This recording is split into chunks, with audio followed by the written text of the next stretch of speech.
Bom, vamos falar então com o Diogo. Bem-vindo ao CC. Obrigado. Muito bem-vindo. Vamos aqui falar deste livro que tu acabaste de lançar, não é? Finta de uma Vida. Fala, então, é a tua história de vida, não é? É uma autobiografia. Sim, mas acaba por ser uma representação máxima daquilo que é um jogador de futebol de formação. Eu quis, de facto, fazer um testemunho ao futebol, mostrar aquilo que o futebol passa na realidade e não aquela telenovela que se vive hoje em dia. E, portanto, acabo por escrever aqui desde o momento que saio da minha casa aos 12 anos, 12, 13, de Vila Real para Lisboa para jogar no Sporting Clube Portugal. Como tantos jovens fazem na realidade. Claro, e mostrando a realidade do que é que se passa de facto numa academia, o que é ser atleta de formação de alta competição e depois, acima de tudo, aquela altura em que falha tudo e que nós temos que buscar os erros do passado e as aprendizagens do passado para colocarmos no nosso futuro, e foi isso que eu fiz. Portanto, deve ser muito difícil para um garoto, não é, de 13 anos sair de casa e ir viver sozinho, não vai viver sozinho, não é? Mas ir para Lisboa ou para outra cidade, não é? Longe da família. Como é que foi esta mudança? Acredito que tenha sido bastante, não digo traumático, mas marcante. Acaba por ser muito difícil, até porque mundos como o futebol, como a televisão, são mundos competitivos. E, portanto, uma pessoa que sai de Vila Real, de uma terra pequena, não é, ir para Lisboa jogar, acaba por ver muita coisa e por crescer muito rápido. E, portanto, eu acabo por perder a minha adolescência toda, porque tive muitas restrições, muitas viagens também para o estrangeiro em torneios, e acaba por ser muito difícil. Como é que funciona? Portanto, foste para lá, tinhas 13, dormias lá durante a semana, não é? Era... E aos fins de semana ias para cima, para Vila Real? Não podia, porque nós tínhamos jogos aos fins de semana. Okay. E então o que é que acontecia era que os meus pais ou vinham visitar-me ou então não via os meus pais. E é por isso que muita gente não percebe. Às vezes as pessoas olham para a televisão, eu falo isso com os meus colegas, muitos deles estão a apoiar o livro, ainda no outro dia estava a falar isso com o Daniel Pedense. Muita gente não percebe que está a olhar para a televisão e vê os craques e pensa que aquilo é tudo fácil, mas eles tiveram de abdicar de muita coisa, de sofrer muito, e vocês sabem disso, não é? São mundos competitivos, nós temos sempre que dar o nosso máximo e nem sempre conseguimos controlar tudo, e essa é a grande passagem do futebol. Não conseguimos controlar tudo, no entanto, não ficamos presos às frustrações passadas e aplicamos. Ainda bem que tocas nisso, porque estavas a dizer que basicamente não tiveste adolescência, não aproveitaste. Claro. Hoje, que afinal as coisas não correram como tu esperavas, tu arrependes-te disso? Ou consegues tirar o lado positivo? Este livro é mesmo o facto positivo que eu tiro das minhas frustrações passadas. Obviamente não ser jogador de futebol criou uma frustração. Era mau, era se não criasse, porque eu esforcei-me para isso. Eu fui para a Inglaterra, joguei em Inglaterra. Pois ainda jogaste em vários clubes. E quando vim de Inglaterra com 19 anos, acabo por sair de uma divisão profissional para uma divisão não profissional aqui, porque todos os plantéis profissionais estavam fechados. Então foi um estrondo para a minha cabeça. E conto muitas vezes esta história, chego a casa, fecho-me em casa e não conseguia falar com ninguém, tal foi a frustração. E o meu irmão bate à porta e diz: não podes continuar mais assim. Utiliza as tuas frustrações, utiliza tudo o que tu cresceste e vai para os teus novos objetivos. E isto, o clímax para mim sentimental, foi quando estava na China, em Macau. Neste momento sou secretário-geral da Associação de Jovens Empresários Portugal-China. E apercebi-me que era bom fazer outras coisas. Aquele Diogo que foi conhecido como o craque, eu tinha uma cláusula de rescisão de €500 mil no Braga. Fui sempre conhecido como o craque, com o que poderia dar.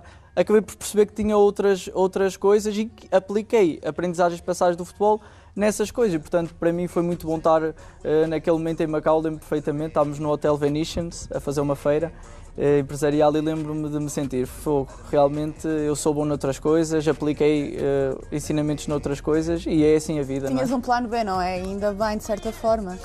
Exatamente, isso do plano B é muito importante, também falo muitas vezes. Muitas vezes nós, quando estamos focados numa só coisa, não é? Por exemplo, imaginem vocês, são só focadas em televisão, de um momento para o outro dizerem não podem fazer mais televisão. Portanto, vocês têm que também ter um plano B, ver de forma é que poderiam dar a volta a essa situação. Portanto, acontece o mesmo com o jogador de futebol. No entanto, acaba por ser difícil, não é? Nós, naquela altura, temos estatuto, acabamos por ter um salário. Muitos anos também é isso, não é? Acaba por ser mais difícil também por causa disso. Exatamente. Desde foi a infância, a adolescência. Mas tudo isso serviu-te para agora, para fazer este livro, não é? Claro. Portanto, nada, é bom também não dar nada por perdido. Aqueles anos que tu penaste não foram em vão. Pior ou melhor do que isso é que nós, todo este tempo, fomos trabalhados para ser jogadores de futebol. Fomos formados para ser jogadores de futebol. Convivemos com... Eu tenho muitos colegas meus que neste momento são jogadores de futebol profissional e dos três grandes. E depois vemos que uns vão e outros não vão. Isso é que é difícil, porque nós imaginamos sempre na nossa cabeça esse sonho e depois não acontece. E, portanto, por isso é que surge este livro também, para dar alento àqueles que não conseguem. São mais de 95% que não conseguem. Portanto, surge este livro para mostrar que, de facto, o futebol é bom, para passar grandes aprendizagens e que não podemos ficar ligados às frustrações Até passadas. porque para ti deve ser, estás a dizer que tens amigos que estão a jogar nos três grandes, deve ser muito difícil para ti vê-los a jogar e tu não teres jogado, apesar de teres qualidades, não é? Por exemplo, tu estavas a referir que te consideravam um craque, aliás, acho que é o Ronnie Lopes, que joga no Mónaco. Ele, numa apresentação tua, disse mesmo, ele era um jogador fantástico, dos que joguei era um dos que tinha mais técnica, com bastante potencial para chegar lá acima. Não é como é que um miúdo com tanto potencial, com um craque daqueles que toda a gente espera que vai ser um grande jogador, depois não consegue e vê os outros amigos a conseguir.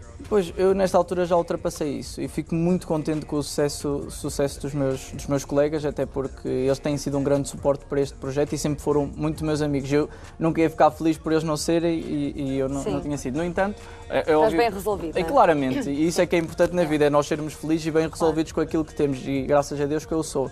No entanto, claramente que é difícil, não é? Nós vermos eles a chegarem a outros patamares e ficarmos para trás. Mas eu acho que tem que ser com naturalidade, não é? Porque acabamos por perceber a um momento da vida que tudo acontece por um acaso.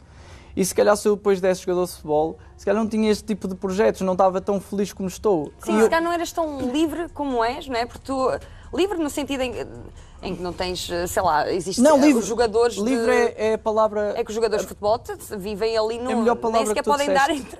entrevistas assim quando querem, não é? Tipo, E não é só isso, quando eu cheguei à faculdade, à universidade, uma agenda lixada. tu disseste a melhor palavra do mundo, livre. Quando eu cheguei à faculdade, senti-me livre. Foi a primeira vez que eu comecei a formar um núcleo de amigos. Exatamente. Foi a primeira vez que eu saí à noite. Foi a primeira vez Logo que em Coimbra escolheste um ótimo sítio Claramente, para jogar. Coimbra. Tu também sabes disso. Mas a brasa. Mas acaba por ser muito libertador para mim e acaba por ser muito mais feliz nesta minha fase do que quando aspirava a ser jogador de futebol. E isso para mim foi o... E encontraste outro meio, não é? Um meio que é fixe e se calhar faltam pessoas que falem do futebol, mas que tratem de outros assuntos para além do futebol Aliás, em si, não é? o Luís Castro, o treinador dos Chaves, fala mesmo disso do teu livro. Diz que ele devia ser obrigatório para os jogadores e para as famílias, não é? Exato. A Rita tem... O Luís é muito porreiro. Mas o que é que eu estava a dizer é mesmo, não tem nada a ver aquela imagem rígida que ele passa para a televisão, não tem nada a ver, ele é mesmo muito porreiro. Estás a estragar agora a imagem que nós temos do treinador, não pode ser? Mas eu acabo no futebol acaba por acontecer isso, não é? Qual era a pergunta? Desculpa lá. Não, era isso mesmo, é que existem várias áreas no futebol que nós, de facto, nós só sabemos, sei lá, o futebol em si, não é? Que não são abordadas da maneira que devem ser, como mas o teu todos os livro. outros assuntos não são abordados, Pois eu faço não é? muitas analogias, por exemplo, eu lembro-me quando estava a jogar num torneio na Holanda para mais de 5.000, 6.000 pessoas, até estava a tremer das pernas. A primeira vez que fiz estava um auditório cheio para eu ouvir, para eu falar, estavam mais de 500 pessoas, portanto eu faço essas analogias, era aquele equilibrar emocional, isso é que é determinante. Porque vocês têm alguma formação para lidar com jornalistas, por exemplo? Temos. Tem? É engraçado que... Porque nós vemos sempre os jogadores nas conferências de imprensa e nem sempre estão confortáveis, não é? Às vezes também lhes fazem perguntas muito lixadas ou perguntas parvas e às vezes temos a sensação que as respostas são sempre as mesmas. Que tipo de formação é que... É assim, nós muitas vezes, principalmente no Sporting, às vezes não havia treino para nos dar formação a nível do que é que tínhamos que dizer, de que forma falar. Obviamente que eu acho que isto acaba por ser muito treino. Aquilo que vocês fazem aquilo na televisão, aquilo que se calhar eu faço quando vou dar palestras, acaba por ser treino e muito à vontade. E por isso muitas vezes nós vemos os jogadores embasbacados o que não saber o que dizer. Eu tive um colega meu, que é o Tobias Figueiredo, que joga no Sporting, está emprestado agora em Inglaterra. No primeiro torneio que ele faz, tinha 15 anos, quando lhe perguntaram alguma coisa sobre o torneio, ele ficou perplexo sem dizer nada. Porquê? Porque as pessoas não estão preparadas. Às vezes nem sequer pensaram na pergunta, na resposta, não é? Há coisas que uma pessoa pergunta e nem sequer pensaram. E estão tão focados em jogar que acredito que não... que até seja preciso algum tempo para refletirem sobre o trabalho. Já houve até uma conferência de imprensa em que o próprio jogador, já não sei onde é que foi, não sabia que tinha marcado gol ou não foi assim um brasileiro, coisa. Foi um brasileiro. Não foi exatamente um brasileiro. Pois, porque eles acabam por fazer 90 minutos a correr e o futebol não é só físico, é muito emocional e muito psicológico e, portanto, acabam por estar de rastros e no final vão-lhe fazer uma entrevista também acaba por acontecer erros, não é? E, portanto, eu acho que isso é normalíssimo. Mas ressalvar um bocado que há muito estigma que o jogador de futebol não é inteligente. Não acho nada o jogador de futebol é uma pessoa muito acima da média no nível de inteligência emocional. A inteligência emocional é importantíssima. Porquê? Porque, de facto, o jogador de futebol tem que ser uma pessoa que aproveita as oportunidades na hora, que tem que estar preparado para elas, que lida com muita pressão, desde pequeno, não é?